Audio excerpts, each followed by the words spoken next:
নিৰ্বাচনৰ সময়ত নেতাই দিয়ে উন্নয়নৰ প্ৰতিশ্ৰুতি। নিৰ্বাচনৰ পিছত উন্নয়নৰ কথা পাহৰি যায় নেতাই। এয়া মানকাছাৰ সমষ্টিৰ অইদুবাৰ পৰা টানগাঁৱলৈ যোৱা মূলপথৰ দৃশ্য। বাৰিষাৰ দিন নহয়নে এতিয়াই যাতায়াত কৰিব নোৱাৰা অৱস্থা হৈছে মূলপথটোত। প্ৰতিটো নিৰ্বাচনত ৰাইজক দিয়া প্ৰতিশ্ৰুতি নিৰ্বাচনৰ পিছত পাহৰি যায় জনপ্ৰতিনিধিয়ে। দীৰ্ঘদিনৰ পৰা এই পথটোৰ জৰাজীৰ্ণ অৱস্থা হৈ আছে। মেৰামতি কৰিবলৈ সময় নাই মানকাছাৰ লোক নিৰ্মাণ বিভাগৰ, সময় নাই মানকাছাৰ সমষ্টিৰ বিধায়ক আমিনুল ইছলামৰ। Bureau report, Indian fast news. আছেন ঘৰ কুমাৰগাতিত তো টানগাঁৱৰ পৰা ৰয়ডুবালৈকে মানকাছৰ গুৱাহাটীলৈকে এই ৰাস্তাৰে চলে, হয় এইখিনি ৰাস্তাতে চলাচল কৰে। তো 2-3 বছৰৰ পৰা অসুবিধা আছে, হয় সেইটো নহয় আহি সিহঁতে দেখি যায় কিন্তু একো কাম কৰা নাই ইয়াতে।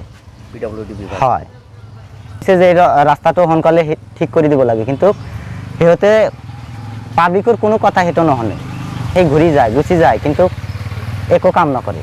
কাম কৰা নাই। টানগাঁৱৰ ওচৰতে অলপ কাম কৰিছে, কৰাৰ পিছত ভাগি গৈছে। ইয়াত বহুত জনসাধাৰণেও কৈছে সেইটো কামটো এতিয়াই কৰিব লাগে কিন্তু এতিয়ালৈকে কৰা নাইকিয়া। সিহঁতে জনসাধাৰণৰ কোনো কথাত কাম নিদিয়ে। হয় এইটো বৰষুণৰ পানীতে ইমান পানী হৈছে। হয় সেইটো বৰষুণ আহিলেই পানী হয় ইয়াতে। অৱস্থা 2-3 মাহৰ পৰা এনেকুৱা অৱস্থা হৈছে।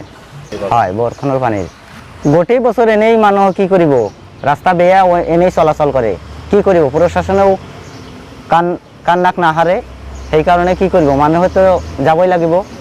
দিনত 2-3 হাজাৰ মান গাড়ী চলাচল কৰে ইয়াতে। হয় সেইটো মূল পথ। আর সাউথ শালমারা মানকাছারের যেটা ডিস্ট্রিক্ট আছে এই রোডটাই হলো মূল। এইখন রোডেই সকলো গাড়ী ঘোড়া মানুহ সকলো ইয়াতে চলাফৰা কৰে কিন্তু নাই গুৰুত্ব নাই।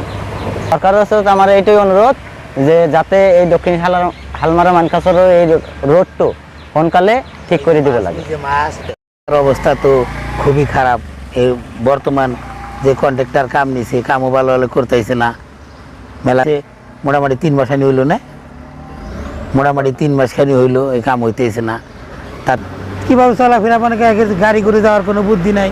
মানুষ মসজিদে আহে নামাজ পড়বার নিকে আহে, তার মধ্যে আহার রাস্তা নাই। এমর দিয়া টানগাঁও থেকে আরম্ভ করে আমরা বাগাবাড়া পর্যন্ত এই রাস্তার কোনো আহার কোনো বুদ্ধি নেই। কে হয় রাস্তাটা মূল রাস্তা তো এটা টানগাঁও থেকে স্টার্ট করে একদম অডুবা পর্যন্ত এই রাস্তা। এই অবস্থা মোটামুটি 2 বছর হইল, 2-3 বছর ধরে এই অবস্থা, কাম হইতেছে না, এইভাবেই আছে। ওই অল্প কয়েকদিন আগে 2-4 দিন কাম করে থেকে গেছে আর তার মধ্যে তারপর আর মানুষ নাই আর কাম করা। খুবই অসুবিধা হয়েছে, গাড়ি ঘোড়া চলাফেরার মতো কোনো বুদ্ধি নেই। একদম সবসময় রোডে চলাফেরা করে রাস্তায় এই রাস্তায় চলাফেরা করে। এটা থেকে একদম গুয়াহাটি টুহাটি যে কোনো রাস্তা, এটাই মেন রাস্তা। মেঘালয় যাওয়া যায়, গুয়াহাটি আসামের যে কোনো জায়গায় যাওয়া যায়, মেঘালয়ের যে কোনো জায়গায় যাওয়া যায়। সরকারের কাছে এই আঙ্গ আবেদন রাস্তাটা ভালো বানানো নাকি। এত আমাকে MLA সাহেব যদি হয়তো রাস্তাটার মধ্যে একটুকা চোখ করতো তাহলে আমাকে রাস্তাটা ভালো ভালো চলতো, এইটুকুই আর কি। এখন উনি তো লোকাল MLA আহে দেখে না কেমন কিরকম দেখার পর ওনার মধ্যে কৃষি নেবন করে না, এটা কি করে বুঝুম। জেলা পরিষদ সবাই যেটা আগে মেরিনা খান আসাল উনি তো গেলই গেছে। বর্তমানে এখন যে হয়েছে এখন কাম তো ওরাতে এখন তুই কিছুই নেই, কোনো ব্যাপারই নেই। ও ডিসি রকম মানে আমাকে এই কামটা করে নেওয়া নাকি, ভালো করে কামটা ফটাফট করে নাকি। আমি পাবলিকের খুব অসুবিধা হয়ে গেছে গা, যাতায়াত গাড়ি ঘোড়া সব অসুবিধা হয়ে গেছে গা।